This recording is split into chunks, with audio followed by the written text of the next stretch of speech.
How to Buy a Better Used Boat by Capt Frank Lanier. Searching out a bargain seems to be written in the collective human DNA. Beating the printed price is the modern substitute for bringing down that woolly mammoth and feeding the family for a month. But all too often, the bottom line becomes the end-all be-all of the hunt. Some things cost less for a reason, and sometimes these reasons outweigh the supposed good deal. Here's a look at 6 pitfalls that can turn your dream boat into the proverbial hole in the water. Pitfall number 1, engine problems. Engines are the single most expensive piece of gear on board. A hard lesson to learn after purchasing that deal of a lifetime and finding out that a rebuild or replacement is required. Warning signs. Start by looking for obvious problems such as leaks, excessive rust, broken components, and the like. Check coolant level and properties for closed systems. Lack of antifreeze should raise red flags, possible leaks, as should coolant with a rusty color or an unusual amount of solids.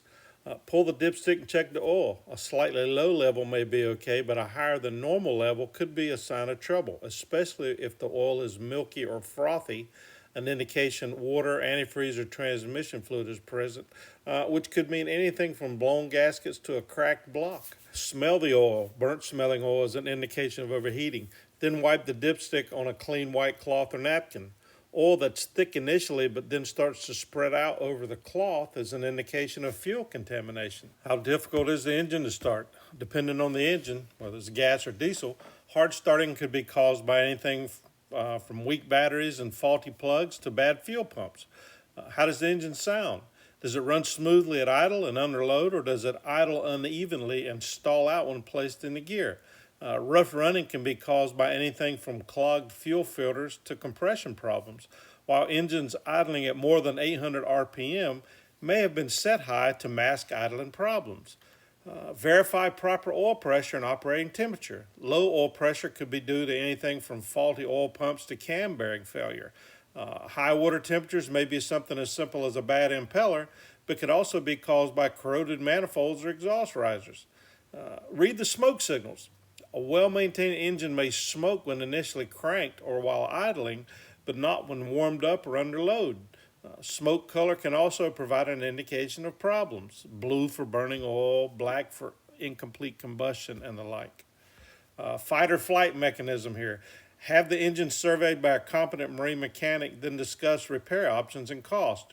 Remember that hour meters mean nothing, as they can be easily swapped out by an unscrupulous seller, and that an owner should eagerly provide invoices if claiming overhauls of major work that's been done on the engine. When people spend money on a boat, they're going to be happy to show you these invoices. Look at what these robbers charged me to do this, right? If they can't provide you with invoices for work that they claim has been done, then lacking the documentation, we assume nothing's been done. Engines are a big ticket item, so always weigh the cost of the repair or replacement of the engine versus simply walking away and finding a boat that doesn't need a new engine. Fiberglass hull blisters. While steel hulls rust and wood hulls rot, it's blisters that make a fiberglass boat owner's hair stand on end. The Cliff Notes version of how blisters form is simple. Water-soluble chemicals inside the laminate exert an osmotic pull on water molecules outside the hull, drawing them through the gel coat. Once inside, the water molecules and soluble chemicals join to create a solution with larger molecules that are unable to pass back through the gel coat. As water molecules continue to enter, pressure increases to the point that the gel coat is pushed outward, forming a blister. Some makes and models seem to be more susceptible to blistering than others, presumably due to factors ranging from resin use to layup schedules. But all boats are at some risk.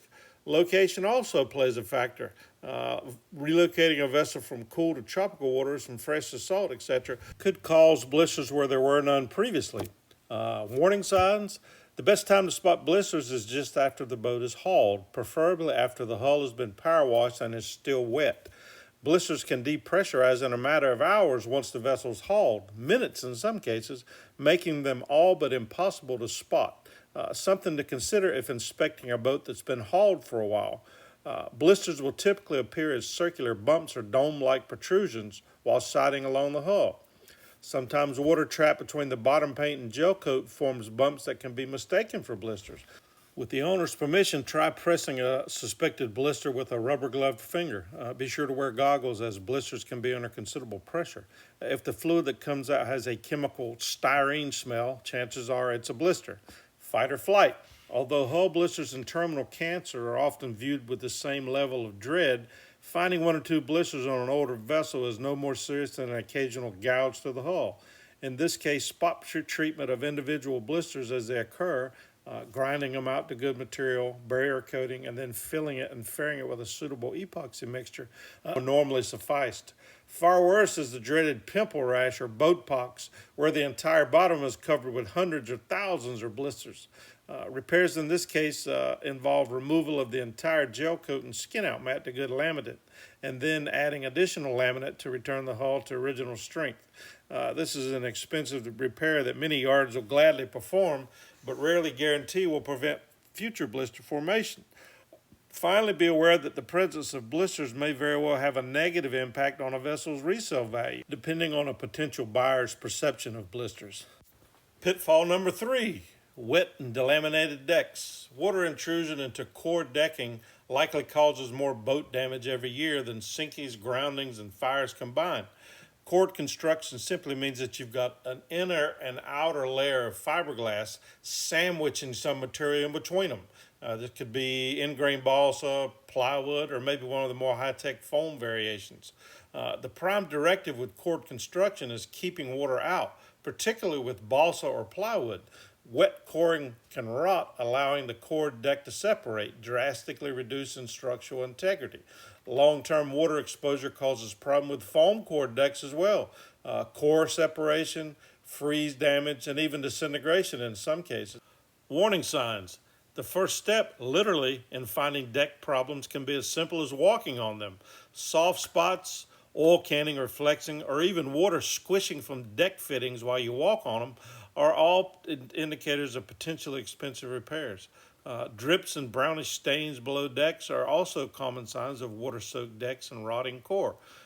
Sound out decks by tapping on them with a small plastic-headed hammer or the end of a screwdriver handle. Sharp, crisp sounds while tapping are what you want, while dull thuds can be an indication of delamination. Moisture meters are also an excellent tool for sniffing out soggy decks. Fight or flight.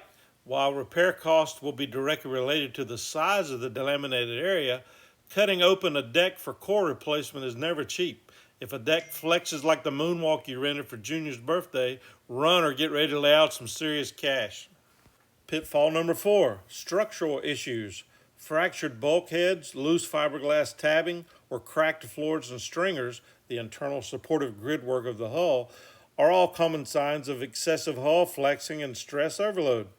Warning signs, start by accessing as much of the interior hull and support structure as possible.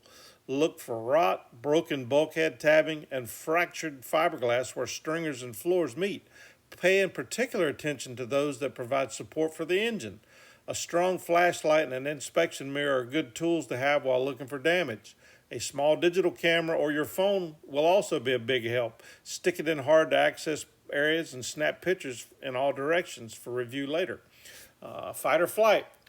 While repairs may seem pretty straightforward, multiple sightings of broken tabbing and cracked stringers or floors should be viewed as an indication of much more serious issues, from a weakly built hull to repairing projects that place excessive stress on the boat due to increases in engine weight, horsepower, or both. Pitfall number 5, electrical woes. After years of additions, removals, misguided MacGyverisms, and overall abuse, probably no system harbors greater potential for starting a fire on a used boat than the electrical system. Warning signs. Start with the batteries. They should be in liquid-tight, acid-proof containers or trays and secured against movement. Be on the lookout for equipment hot-wired directly to the battery, a potential for fire hazard, as well as crowded post syndrome, which is more than 4 wires connected to a single battery post. Check the overall condition of the wire runs. They should be neat and well organized and labeled. Problems include unsupported wires, dead ends, cut wiring no longer in use but left in place, corrosion and lack of chafe protection, especially where wires pass through a bulkhead. Keep an eye out for electrical tape joints and household type twist-on connectors. Two sure signs that Jethro's been doing a little weekend electrical work. Both are prohibited as they eventually fall off, leaving exposed, often energized conductors. Verify that AC wiring is marine grade stranded wire, vice residential style solid strand wire, also known as Romex, and that outlets located at the galley, head, and machinery spaces and on all weather decks are GFCI, ground fault circuit interrupt, protected. Fight or flight. If an electrical systems are maxed out or rife with problems, play it safe by getting an estimate to make it right from a competent marine electrician before negotiating with the owner on price. Pitfall number 6, manufacturer's defects. It's a sad fact that some problems you'll encounter are fresh from the builder or caused by improper aftermarket installations by dealers or brokers. Warning signs. The sky's the limit with the range and type of problems you'll encounter. Common issues include holes drilled or cut into core decks that aren't properly sealed against moisture entry. Windlass hawse holes are notorious for this. Inadequate backing plates for railings and cleats, unsupported wire runs, inaccessible fuel tanks, lack of seacocks on below the waterline through-hole fittings. The list seems endless. Using the wrong type of hose during an installation or failing to provide adequate chafe protection are also common issues. Fight or flight. Here's where a good marine surveyor is worth their weight in gold. It's the surveyor who, like crotchety old Aunt Emma did on your real first date way back when, picks and gnaws at your new love, ferreting out all those faults your own moonstruck eyes have failed to see. With survey report in hand, you can then work with the seller to correct these issues outright, negotiate a reduced price, or determine if it's better just to find a boat with less issues.